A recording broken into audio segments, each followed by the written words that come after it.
السلام علیکم viewers, basic education میں خوش آمدید۔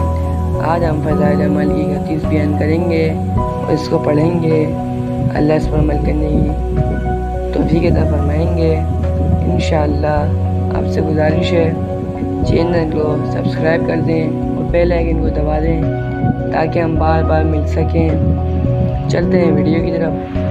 نحمدہ ونصلی علی رسول الکریم، اما بعد فاعوذ باللہ من الشیطان الرجیم، بسم اللہ الرحمن الرحیم۔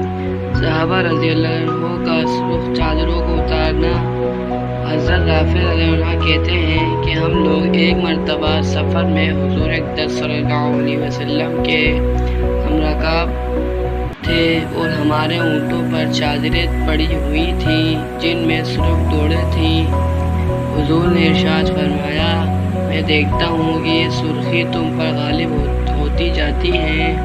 حضور کا یہ ارشاد فرمانا تھا کہ ہم لوگ ایک دم ایسے گھبرا کے اٹھے کہ ہمارے بھاگنے سے اونٹ بھی ادھر ادھر بھاگنے لگے اور ہم نے فوراً چادریں اونٹوں سے اتار لی۔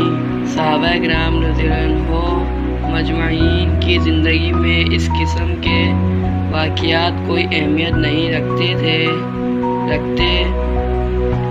ہاں، ہماری زندگی کے اعتبار سے ان پر تعجب ہوتا ہے۔ ان حضرات کی عام زندگی ایسی ہی تھی۔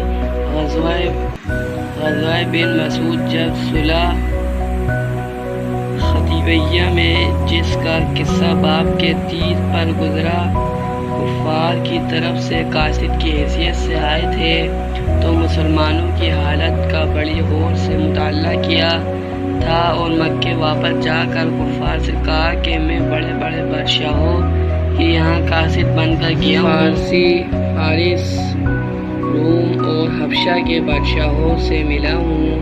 میں نے کسی بادشاہ کے یہاں یہ بات نہیں دیکھی کہ اس کے درباری اس کی اس قدر تنظیم کرتے ہیں جتنی محمد صلی اللہ علیہ وسلم کی جماعت ان کی تنظیم کرتی ہے۔ کبھی ان کا بلغم زمین پر گرنے نہیں دیتے، وہ کسی نہ کسی کے ہاتھ پر پڑتا ہے اور وہ اس کو منہ بدن میں میل لیتے ہیں۔ جب وہ کوئی حکم کرتے ہیں تو ہر شخص دوڑتا ہے کہ تعمیل کریں۔ جب وہ وضو کرتے ہیں تو وضو کا پانی بدن پر ملنے اور لینے کے واسطے ایسے دوڑتے ہیں کہ گویا آپس میں جنگ و بدل ہو جاوے گا۔ اور جب وہ بات کرتے ہیں تو سب چپ ہو جاتے ہیں، کوئی شخص ان کی طرف عظمت کی وجہ سے نگاہ اٹھا کر نہیں دیکھتا۔ حضرت وائل رضی اللہ عنہ کا ذباب کے لفظ سے بال کو کٹوا دینا۔ زائل رضی اللہ بن حجر کہتے ہیں کہ میں ایک مرتبہ حاضر خدمت ہوا، میرے سر کے بال بہت بڑے ہوئے تھے۔ میں سامنے آیا تو حضور نے ارشاد فرمایا، ذباب۔ میں یہ سمجھا کہ میرے بالوں کو ارشاد فرمایا۔ میں واپس گیا اور ان کو کٹوا دیا۔ جب دوسرے دن خدمت میں حاضری ہوئی تو ارشاد فرمایا کہ میں نے تمہیں نہیں کہا تھا، لیکن یہ اچھا کیا۔ فائدہ ذباب کے معنی منحوس کے بھی ہیں اور بری اور بڑی چیز کے بھی ہیں۔ یہ اشاروں پر مر پیٹنے کی بات ہے کہ کتنا منشا سمجھنے کے بعد خواہ وہ غلط ہی سمجھا ہو، اس کی تعمیل میں دیر نہ ہوتی تھی۔ یہاں حضور کا ارشاد ہی فرما دیا کہ تم کو نہیں کہا تھا، مگر یہ چونکہ اپنے متعلق سمجھے اس لیے کیا مجال تھی کہ دیر ہوتی۔ ابتدائے اسلام میں نماز میں بولنے جائز تھا، پھر منسوخ ہو گیا۔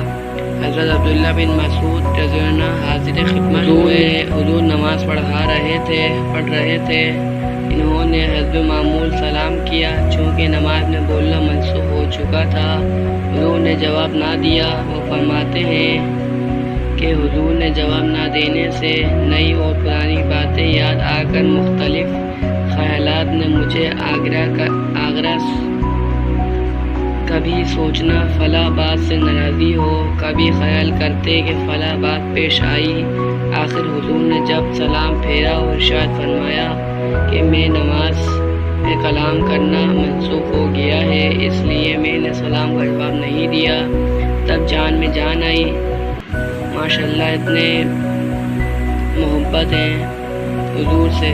بس میرے بھائیوں، میرے دوستوں، اللہ ہمیں بھی توفیق عطا فرمائے، حضور کی محبت ہمارے دل میں ڈالے انشاءاللہ. آمین. یا اللہ ہم سب کو بھی اپنا محبوب کا قریبی وہ بنا لے. آمین. بس میرے بھائیوں، میرے دوستوں، ہم نے جو بھی کہا اللہ سے عمل کرنے کی توفیق فرمائے. انشاءاللہ ملتے ہیں نیکسٹ ویڈیو میں.